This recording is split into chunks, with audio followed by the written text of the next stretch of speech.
The Imaginary, a Netflix original anime, follows an imaginary friend named Roger and his creator, Amanda, facing challenges from an adult who consumes imaginary friends. Studio Ponic, the creators of The Imaginary, have a history in the industry and have produced other notable titles like Mary and the Witch's Flower and Modest Heroes. The Imaginary stands out among other imaginary friend films this year due to its balance of childhood wonderment, emotional elements, and exceptional animation.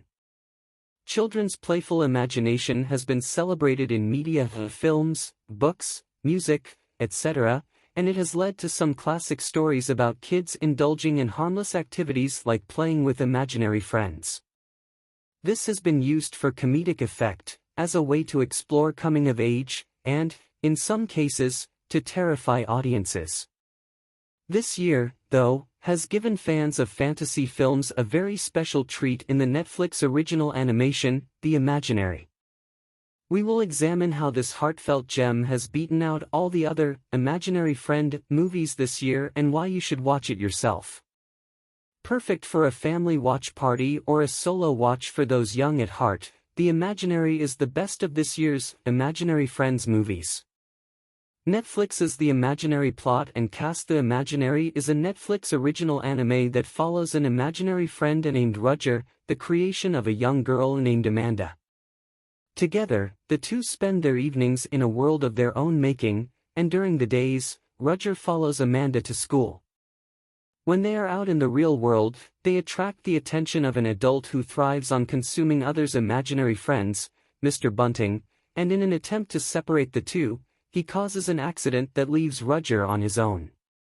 Whisked away to the world of other forgotten imaginary friends, Roger begins a desperate search for a means to save Amanda while the evil Mr. Bunting is hot on his trail. The Imaginary was made by Studio Ponic, which, while still young, has a long history working in the industry with its founder, Yoshiaki Nishimura, the former lead film producer of Studio Ghibli.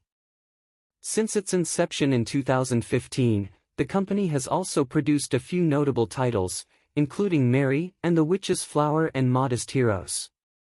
While primarily a young cast with few voice acting credits, the project includes some notable names in both the English and Japanese casts. This includes Sakura Ando as Lizzie, who has had roles in Japanese hits like Shoplifters, Godzilla -1, and Monster, 2023. Other notable actors attached to the cast include Risa Naka, the girl who leapt through time, Summer Wars, Issei Ogata, E.E., Tony Takatani, Hayley Atwell, Peggy Carter in the Captain America franchise, and Hana Sugisaki, Blade of the Immortal, Her Love Boils Water. How The Imaginary beat out this year's Imaginary Best Friends films. Movies about imaginary friends have been around for some time, even if it is not a common theme in cinema. However, this year has seen a healthy helping of films inspired by childlike daydreaming, both comedic, horrific, and dramatic. This means that to take the title of Best Imaginary Friend Film of the Year, The Imaginary had to deal with some stiff competition. Imaginary, directed by Jeff Wadlow, from Blumhouse, the horror movie focuses on a girl who befriends an imaginary friend in a stuffed bear, Chauncey, who turns out to have sinister motives.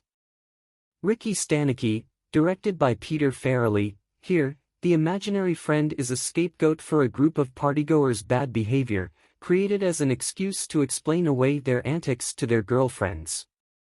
That is until their partners decide to meet Ricky, and the group hires a washed-up actor to be their friend. If, directed by John Krasinski, after facing personal struggles, a young girl is given the gift of seeing people's imaginary friends, including those left behind. Orion and the Dark, directed by Sean Charmatz, a boy with an overactive imagination goes on an adventure to overcome his fears with the help of his friend and the embodiment of said fears, a smiling creature named Dark. Of the films listed above, Imaginary is an easy competitor to beat. The Blumhouse film flopped hard at the box office and was met with a poor audience and critical reception. Imaginary currently sits at 24% with critics and 54% with audiences. Ricky Stanicky landed a bit better, with a 47% critical score on Rotten Tomatoes and positive feedback from audiences with 72%. However, the crass comedy does not have enough meat for the imaginary friend hook to make it notable, let alone considered the best. It is more of an honorable mention. John Krasinski's If fell short of its expectations. While boasting fun character designs, confusion about the target audience, awkward humor, and general pacing issues left many wanting more. Orion and the Dark is the closest contender, as the DreamWorks Netflix original is a wonderfully executed trip into childhood imagination that animation fans won't want to miss. If anything, Orion and the Dark and the Imaginary are perfect companion pieces for exploring the best release this year around childhood imagination. Still, we have to give a slight edge to the Imaginary. The Imaginary strikes that perfect balance of childhood wonderment and sentimentality. Studio Ponic has done a remarkable job tapping into that same wholesomeness, sharp visual direction, and emotional elements. Comparisons to a Studio Ghibli production are not far off. The animation work is exceptional, with the myriad of fantastical creatures inspired by childhood imagination, one-upping John Krasinski's If. The score is tailored to hit those emotional notes, the voice acting for both the English and Japanese cast is great, and the movie can appeal to young and old fans with its mix of childlike wonderment with an intelligent script that will appeal to mature viewers. The Imaginary is, hands down, the best movie about imaginary friends to come out this year. Is The Imaginary worth a watch, and where is it streaming? The Imaginary is ideal for family entertainment, with a strong classical story that celebrates the power of imagination, and for fans of heartwarming anime along the lines of a Studio Ghibli production. Unless you are looking for a more mature comedy or horror movie along the lines of Ricky Stanicky or Blumhouse's Imaginary, The Imaginary should be a must-watch and your first choice of this year's Imaginary Friend-themed movies. You can stream The Imaginary on Netflix right now.